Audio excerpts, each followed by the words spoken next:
Welcome to Module 2. In the first module, we laid the theoretical foundation with Qi, Yin-Yang, and the 5 elements. Now we are stepping outside. We are moving from the invisible theory to the visible reality of the landscape. This module is dedicated to the form school of Feng Shui, which teaches us how to read the physical shapes that surround us. To begin, we must master the most famous and enduring configuration in all of Feng Shui, known as the 4 celestial animals. This is the archetype of the perfect environment. If you learn nothing else about landscape, you must learn this, because it applies to a city apartment just as much as it applies to a house in the countryside. The concept is based on the ideal formation for protection and prosperity. To visualize this, I want you to imagine a classic high-backed armchair. Imagine sitting in this chair. You have a high back behind you that supports your spine and protects your neck.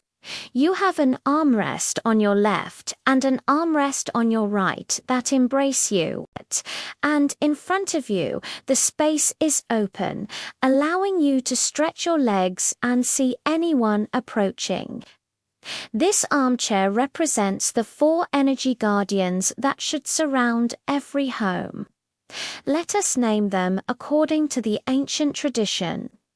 First, directly behind the house, corresponding to the back of the armchair, we have the black tortoise. In ancient times, this was a mountain. In a modern city, this is a taller building or a solid wall behind your home. The function of the tortoise is support, stability, and protection.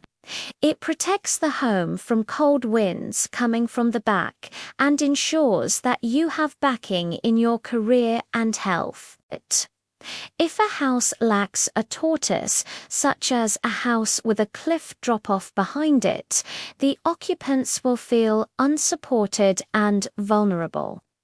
Second, directly in front of the house, corresponding to the open space before the chair, we have the red phoenix.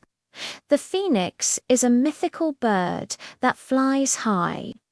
This represents the open space that allows Qi to gather and settle before entering your front door. This space is known as the Bright Hall. It represents your vision of the future and your potential for wealth. If the space in front of your house is blocked by a large wall or a mountain, the phoenix cannot fly and your future opportunities are stifled. Now we look to the sides. When you are standing inside your house, looking out the front door, to your left is the green dragon. The dragon represents the yang energy, the male archetype, and authority. Ideally, this side should be slightly higher than the right side. It provides the strength and the movement to the household. To your right is the white tiger. The tiger represents the yin energy, the female archetype, and protection. This side should be slightly lower and quieter than the dragon. Together, the dragon and the tiger form the armrests that embrace the house, holding the energy in so it does not disperse with the wind. When we analyze a property for a client, this is the very first thing we look for. We look for the armchair.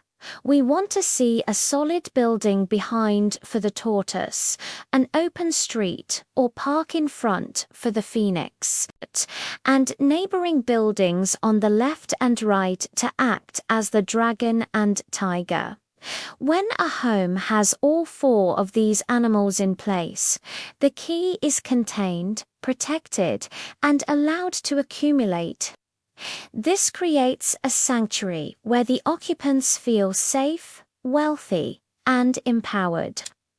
However, when one of these is missing or attacked, problems arise.